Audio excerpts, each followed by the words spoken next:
ট্যাংরা মাছ তো আপনারা অনেক রকম রান্না করে খেয়েছেন। একবার আমার মতো করে রান্না করে খেয়ে দেখুন তো, দেখবেন অসাধারণ স্বাদ হয়। নমস্কার বন্ধুরা, আমি নীলা। নীলার রান্নাঘরে আপনাদের সবাইকে স্বাগত জানাই। যারা যারা আমার এই ভিডিওটি দেখছেন তাদের অনুরোধ রইল আমার সাথে থেকে আমার এই রেসিপিটি সম্পূর্ণ দেখার জন্য। আর যে সকল নতুন বন্ধুরা আজকে প্রথমবার আমার ভিডিওটি দেখছেন, প্লিজ আমার চ্যানেলটি সাবস্ক্রাইব করে আমার পাশে থাকবেন। চলুন তাহলে আজকের এই রেসিপি শুরু করি। দেখুন, ট্যাংরা মাছের এই রেসিপি করার জন্য এখানে আমি প্রায় 400 গ্রামের মতো ট্যাংরা মাছ নিয়ে নিয়েছি। মাছের পেট পরিষ্কার করে খুব ভালো করে দেখুন আমি বেছে কেটে ধুয়ে নিয়েছি।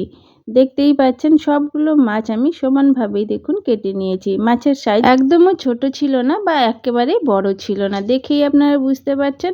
আমি খুব ভালো করে পরিষ্কার করে ধুয়ে নিয়েছি। এবার আমি লবণ আর হলুদ দিয়ে ম্যারিনেট করে নেব। প্রথমে দিয়ে দিচ্ছি দেখুন হাফ চামচের থেকেও খুবই অল্প পরিমাণে হলুদ গুঁড়ো। এবার দিয়ে দিচ্ছি 1 চামচ পরিমাণ লবণ। লবণ আর হলুদ দেওয়ার পরে আলতো হাতে আমি মাছগুলো ম্যারিনেট করে নিচ্ছি। প্রত্যেকটি মাছের সাথে আমি হলুদ কোট করে নেব, হলুদ আর লবণ। একটু সময় দিয়ে খুব ভালো করে মেখে নিতে হবে। এবার দেখুন মাছগুলো খুব ভালো করে আমি ম্যারিনেট করে নিয়েছি। প্রায় 10 মিনিটের মতো এইভাবেই রেখে দেব। এবার একটি মশলা রেডি করে নেব। নিয়ে নিয়েছি দেখুন মিক্সির জার, ছোট সাইজের মিক্সির জার নিয়ে নিয়েছি। এবার দিয়ে দিচ্ছি দেখুন 2 চামচ পরিমাণ কালো সর্ষে, আর দিয়ে দিচ্ছি মশলা চামচের হাফ চামচ ধনে গুঁড়ো, 1 চা চামচের হাফ চামচ দিয়ে দিচ্ছি গোটা জিরে। এবার দিয়ে দিচ্ছি দেখুন 4টে শুকনো লঙ্কা।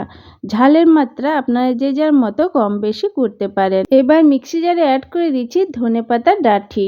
এই ধনেপাতার ডাঁটি দিলে কিন্তু এই রেসিপির স্বাদ কিন্তু অসাধারণ লাগে। এবার দিয়ে দিচ্ছি আমি পরিমাণ মতো জল, যতটা প্রয়োজন ততটাই দেখুন আমি অ্যাড করে দিলাম। এবার মিক্সি জারে ঢাকা লাগিয়ে আমি খুব ভালো করে পেস্টটি রেডি করে নেব। একটু সময় দিয়ে দেখুন খুব ভালো করে আমি মশলাটি রেডি করে নিয়েছি। আপনারা দেখেই বুঝতে পারছেন। এবার এই মশলা সাইডে রেখে যাব আমি রান্নার প্রসেসে। এবার দেখুন আমি গ্যাসে কড়াই বসিয়ে দিয়েছি। কড়াইতে দিয়ে দিচ্ছি পরিমাণ মতো সর্ষের তেল। আপনারা তেলের মাত্রা কম বেশি করতে পারেন, আর যদি আপনারা সাদা তেলে রান্না করতে চান অবশ্যই করতে পারেন। আমি এই রেসিপিটি সর্ষের তেলে করছি। সর্ষের তেলে এই রেসিপির স্বাদটা কিন্তু অসাধারণ হয়। দেখুন তেল খুব ভালো করে গরম হয়ে গেছে। এবার দিয়ে দিচ্ছি 1 চা চামচের 4 ভাগের 1 ভাগ কালো জিরে। এবার একটু খুন্তি দিয়ে নাড়াচাড়া দিয়ে কালো জিরা হালকা একটু আমি ভেজে নেব। বেশি সময় ভাজার দরকার নেই, যেহেতু দেখুন তেল খুব ভালো করে গরম হয়ে গেছে। এবার আমি কড়াইতে অ্যাড করে দেব আমাদের ম্যারিনেট করা ট্যাংরা মাছগুলি। সবগুলোই একসাথে আমি অ্যাড করে দিলাম। 1 মিনিটের মতো হালকা একটু নাড়াচাড়া দিয়ে ভেজে নেব। বেশি সময় ভাজার একেবারেই প্রয়োজন নেই। 1 মিনিটের মতোই আমি ট্যাংরা মাছগুলি উল্টে পাল্টে হালকা একটু ভেজে নেব। দেখুন 1 মিনিট প্রায় কমপ্লিট হয়ে গেছে। মাছগুলো কিন্তু হালকা একটু ভাজা আমাদের কমপ্লিট। এই রেসিপি করার জন্য কিন্তু বেশি মাছ ভাজার প্রয়োজন হয় না। এবার আমি দিয়ে দিচ্ছি দেখুন মিক্সির জারে রেডি করা মশলা। সম্পূর্ণটাই দেখুন দিয়ে দিলাম। এবার মিক্সির জার ধুয়ে জলও দিয়ে দিলাম। এবার পরিমাণ মতো দিয়ে দিচ্ছি দেখুন হলুদ। হলুদ এখানে আমি হাফ চা চামচ পরিমাণ অ্যাড করেছি, আর দিয়ে দিচ্ছি স্বাদ মতো লবণ। ম্যারিনেট করার সময় যেহেতু আমি লবণ অ্যাড করেছিলাম, তাই এইখানে আমি খুবই অল্প পরিমাণে লবণ অ্যাড করেছি। আর দিয়ে দিলাম দেখুন পরিমাণ মতো জল। যতটা প্রয়োজন ততটাই কিন্তু আমি জল অ্যাড করেছি। জল দেওয়ার পরে খুন্তি দিয়ে একটু ভালো করে নাড়াচাড়া দিয়ে মিশিয়ে নিচ্ছি। এবার আমি গ্যাসের ফ্লেম লো করে ঢাকা দিয়ে প্রায় 5 মিনিটের মতো হতে দেব। দেখা হচ্ছে 5 মিনিটের পর। 5 মিনিট হয়ে গেছে। এবার কড়াই থেকে ঢাকা খুলে হালকা একটু নাড়াচাড়া দিয়ে নেব। একটু ভালো করে মিশিয়ে নিচ্ছি। দেখুন মেশানো হয়ে গেছে। আবারও ঢাকা দিয়ে প্রায় 2 মিনিটের মতো লো ফ্লেমে হতে দেব।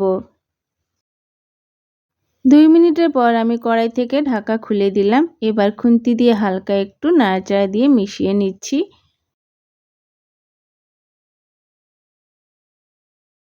এই সময় একটু লবণও টেস্ট করে নিতে হবে। এবার আমি দিয়ে দিচ্ছি দেখুন 4টে কাঁচা লঙ্কা। ঝালের মাত্রা আপনারা যে যার মতো করে কম বেশি করতে পারেন। লবণ আর একটু প্রয়োজন ছিল তো আমি অ্যাড করলাম। এবার একটু খুন্তি দিয়ে নাড়াচাড়া দিয়ে মিশিয়ে নিচ্ছি। এবার আমি কড়াইতে অ্যাড করে দেব ধনেপাতা। দেখুন কুচিয়ে রেখেছিলাম। এবার আমি ঢাকা দিয়ে 1 মিনিটের মতো হতে দেবো, বেশি সময়ের প্রয়োজন নেই। 1 মিনিট হয়ে গেছে। আমাদের এই দুর্দান্ত স্বাদের ট্যাংরা মাছের রেসিপি কিন্তু খাওয়ার জন্য একেবারে রেডি হয়ে গেছে। গরম গরম ভাতের সাথে খেতে অসাধারণ লাগে। একবার অন্তত আমার মতো করে বাড়িতে ট্রাই করে দেখতে পারেন। এবার আমি গ্যাসের ফ্লেম অফ করে দেব।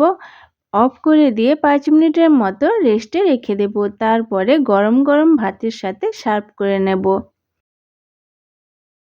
আমি আপনাদেরকে একটি প্লেটে সার্ভ করে দেখিয়ে দিচ্ছি। দেখতে কতটা ইয়াম্মি লাগছে তাই না বলুন? খেতেও কিন্তু অসাধারণ লাগে। এমনভাবে ট্যাংরা মাছ রান্না করলে আর কোনো সবজির প্রয়োজন হয় না। 1 থালা ভাত অনায়াসে খাওয়া হয়ে যায়। আমার এই রেসিপিটি যদি আপনাদের ভালো লেগে থাকে তাহলে অবশ্যই একটি লাইক দেবেন আর কমেন্ট করে জানাবেন আমার এই রেসিপি আপনাদের কেমন লাগলো।